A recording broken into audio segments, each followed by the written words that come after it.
যতটুকু জানি সে হইল আমার দাদা। আমার বাবা তাকে বাবা ডাকেন, তাহলে ওই হিসাবে আমার দাদা ভাই। আমার দাদা ভাইয়ের সাথে আমি মন খুলে গান করবো, এইটাই বড় কিছু। আমি যখন বাবাকে বললাম যে বাবা আমি তো দাদাজির সাথে গান নিয়েছি, কোনো সমস্যা নাই, তো দাদার সাথে গান করবি, মন খুইলা গান করবি, কিছু লাগলে তোরাই বুঝবে, আমার কিছু লাগবে। তো ওই সাহস করে আর কি আজকে খারাইছি।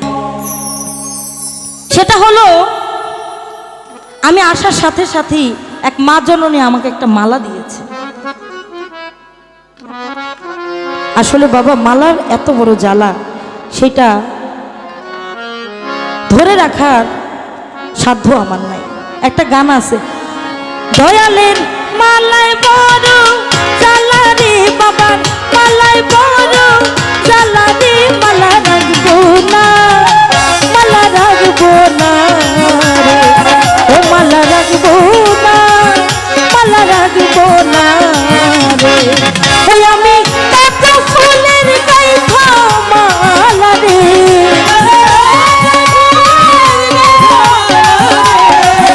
আমি কত ফুলের গাইথা মালা রে, পরাবো কার গলে রে মালা,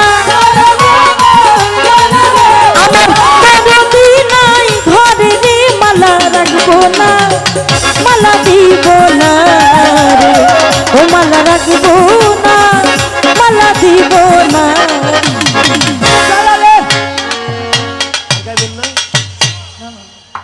যিনি লিখেছেন এটা কি বুঝে লিখেছেন সেটা আমি জানি না, ওইটা তার মধ্য থেকেই থাকুক। আমার শুধু জানার একটু ইচ্ছা থাকবে দাদাজির কাছে। একজন ভক্ত, একজন শিষ্য সবচেয়ে অমূল্য ধন হয় তার মুর্শিদ। দুনিয়ার মধ্যে তিনজন মানুষ আপনার জীবনে নিঃস্বার্থ, স্বার্থর দিকে চায় না। সেটা হলো, এক হলো আপনার জন্মদাত্রী মা, দ্বিতীয় লোক হলো আপনার জন্মদাতা পিতা, যে নাকি মাথার ঘাম পায়ে ফেলে আপনাকে লালন পালন করে বড় করেছে।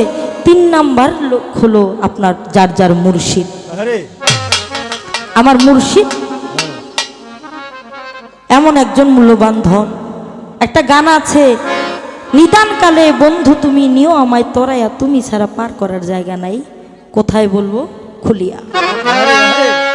তাহলে আমি যে আপনাকে মালাটা দিলাম, আপনি মালাটা গ্রহণও করলেন,